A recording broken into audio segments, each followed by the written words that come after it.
अभी कोई गाना ट्रेंडिंग में निकल जाए तो तुरंत वो वायरल हो जाता है, ठीक है। तो अभी जो हम बताते हैं तो आप सभी को इसे जरूर सपोर्ट करना है हमें, ठीक है। तो हेलो फ्रेंड्स, मैं प्राची कुमारी, गुड इवनिंग। तो फ्रेंड्स, आज हम लोग पढ़ेंगे अविकारी शब्द। तो हमने फर्स्ट चैप्टर में पढ़ा था क्रिया, तो आज हम लोग पढ़ेंगे अविकारी शब्द। अविकारी शब्द इनडिक्लाइनेबल वर्ड्स।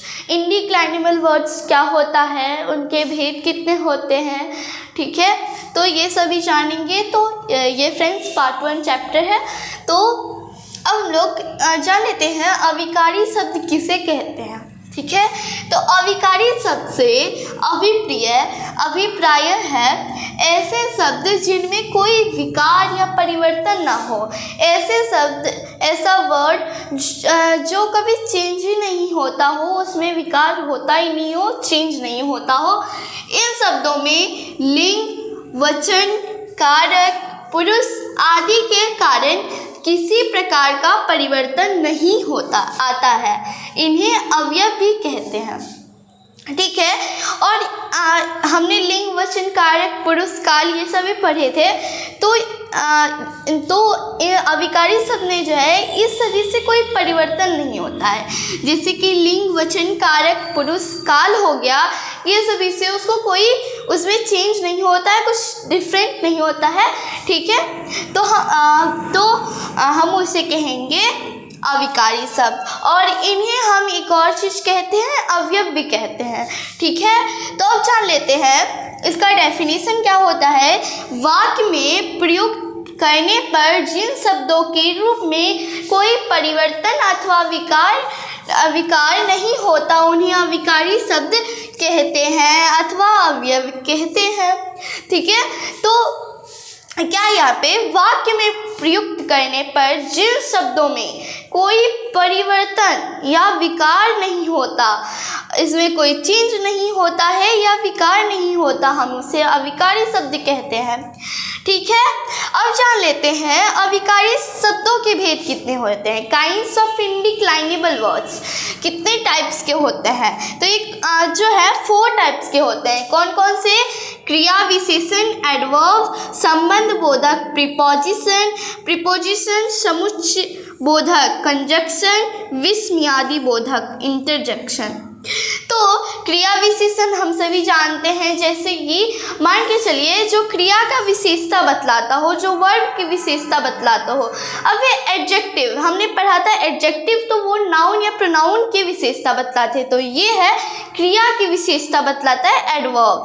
अब संबंध बोधक है प्रीपोजिशन ये संबंध को ये बताता है, जैसे कि ऑन हो गया, ऑफ हो गया, बिटवीन हो गया, अप हो गया, ऑफ हो गया।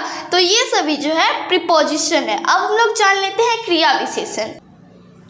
अब जान लेते हैं क्रिया विशेषण एडवर्ब परिभाषा। ये शब्द क्रिया की विशेषता को दर्शाते हैं। ये सभी जो है वर्ब को क्वालिफाई करते हैं, ठीक है। ये वर्ब की क्वालिटी बताते हैं, तो को दर्शाते हैं, तो हम उसे क्या कहते हैं? एडवर्ब कहते हैं, या हम उसे कहते हैं क्रिया विशेषण। अब जान लेते हैं उदाहरण में, मोहन धीरे चलता है। तो यहाँ पे धीरे जो है वो चलना का जो है क्वालिफाई कर रहा है, चलने को क्वालिफाई कर रहा है, ठीक है। अब ये शीतल कल आएगी, तो ये हमें समय बता रहा है, समय को क्वालिफाई कर रहा है।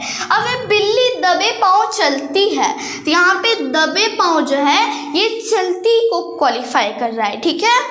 तो अब जान लेते हैं क्रिया विशेषण के भेद कितने होते हैं, काइंड्स ऑफ जो है एडवर्ब कितने होते हैं। तो काइंड्स ऑफ एडवर्ब 8 होते हैं टोटल। तो जान लेते हैं। फर्स्ट है कालवाचक क्रिया विशेषण, एडवर्ब ऑफ टाइम। स्थानवाचक क्रिया विशेषण, एडवर्ब ऑफ प्लेस। परिमाणवाचक क्रिया विशेषण, एडवर्ब ऑफ क्वांटिटी। रीतिवाचक क्रिया विशेषण, एडवर्ब ऑफ मैनर। कारणवाचक क्रिया विशेषण, एडवर्ब ऑफ रीजन। निश्चयवाचक क्रिया विशेषण, एडवर्ब ऑफ डेफिनेट। अनिश्चयवाचक क्रिया विशेषण, एडवर्ब ऑफ इंडेफिनिट एंड निषेधवाचक क्रिया विशेषण एडवर्ब ऑफ निगेटिव। तो ये सभी जो है क्रिया विशेषण के भेद हैं, काइंड्स ऑफ एडवर्ब हैं। तो फ्रेंड्स अब हम लोग यहीं पे वीडियो को क्लोज कर रहे हैं। तो फ्रेंड्स ये सभी जो है 8 है। तो अब हम लोग इस पर डिटेल में बात करेंगे पार्ट 2 पर, ठीक है। तो फ्रेंड्स आप सभी कल ज़रूर याद करके ये हमें फ्यूचर में बहुत काम आने वाली है। तो फ्रेंड्स तो आप सभी जो है आप अपने दोस्तों को ज़रूर शेयर कीजिए वीडियो। अभी जो है अभी कोई गाना ट्रेंडिंग में निकल जाए तो तुरंत वो वायरल हो जाता है, ठीक है। तो अभी जो हम बताते हैं तो आप सभी को इसे ज़रूर सपोर्ट करना है हमें, ठीक है। तो हमारा कोचिंग भी है बियॉन्ड कॉन्सेप्ट क्लासेस, तो आप सभी ज़रूर वहाँ पे मतलब आया कीजिए, आप सभी देख लीजिए पहले। तो फ्रेंड्स तो आप सभी को ये वीडियो अच्छा लगेगा तो लाइक एंड सब्सक्राइब ज़रूर कीजिएगा। तो आप हमें ज़रूर सपोर्ट करते रहिएगा। Thank you.